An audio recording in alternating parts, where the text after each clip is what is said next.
Hello, it's Wednesday. It's Earth Day, the 22nd of April.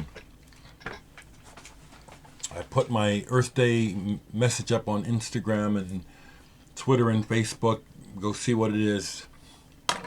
Besides it being Earth Day, today is Charles Mingus' birthday. Don't know how old he would have been.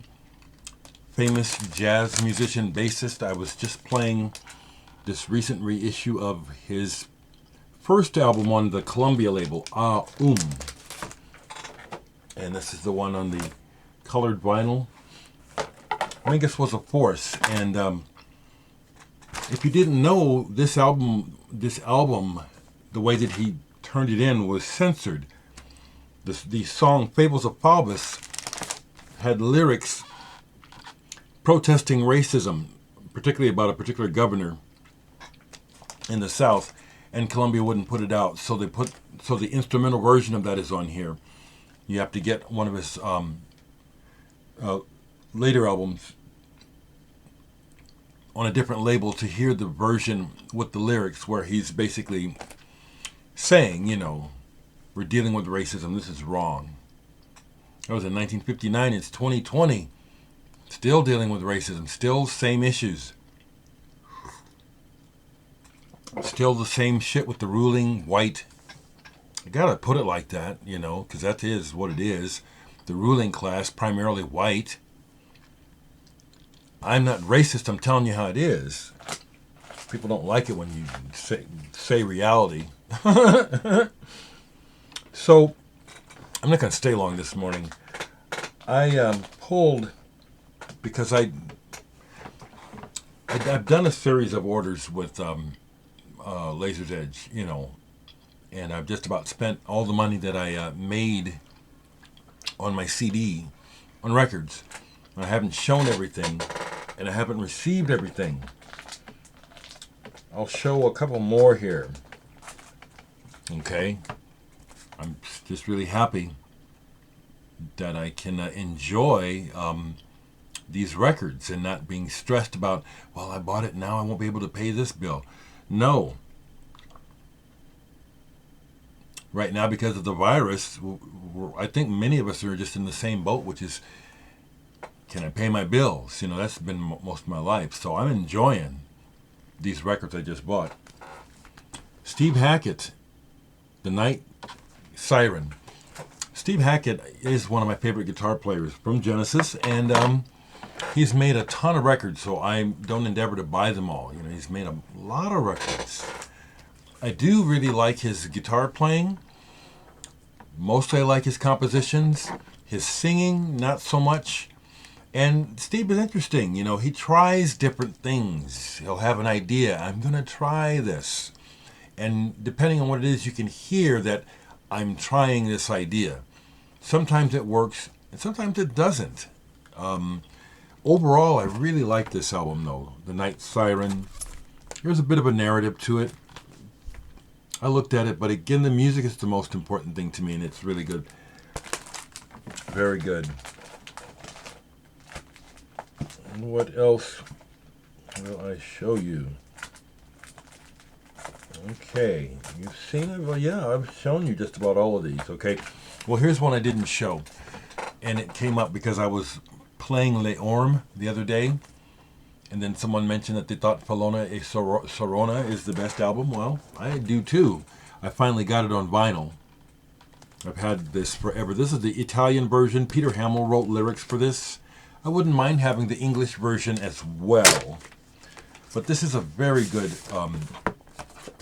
album. I won't even say progressive. I got the limited edition clear vinyl version.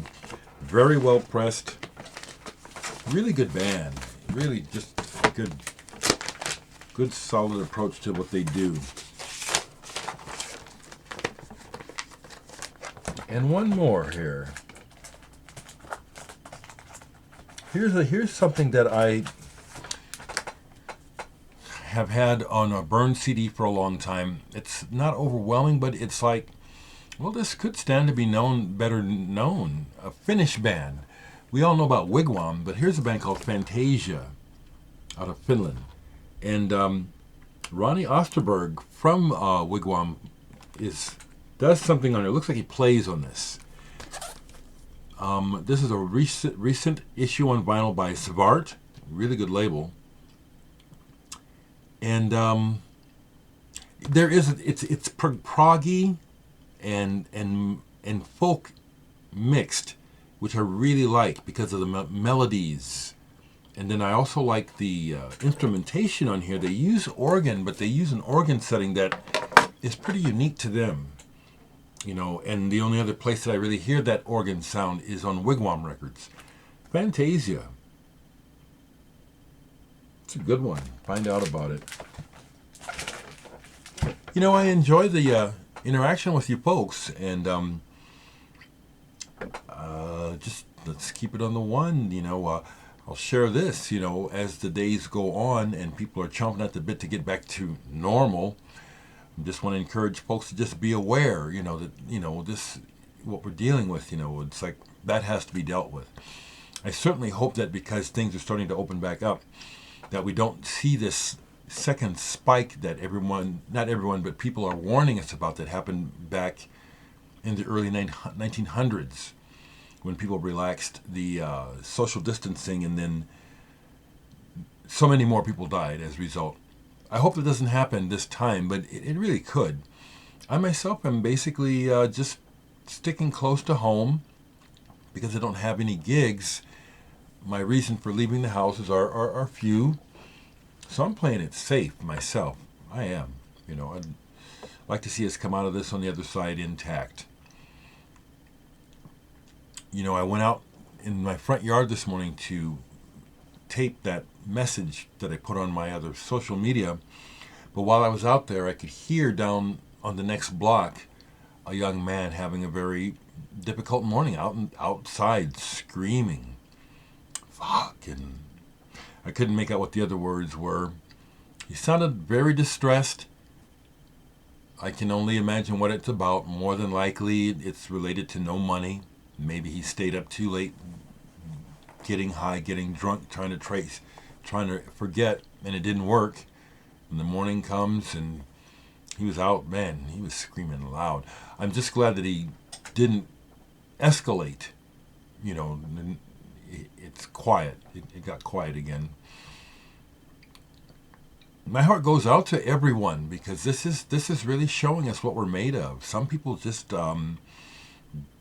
are facing what they are, and some people are tougher. Some people have a better idea of reality to work with than others. And my heart goes out to everyone. Stay safe and stay as strong as you can. If it helps you to tell me how you're doing by leaving a message, I won't respond, but you can tell me how you're doing.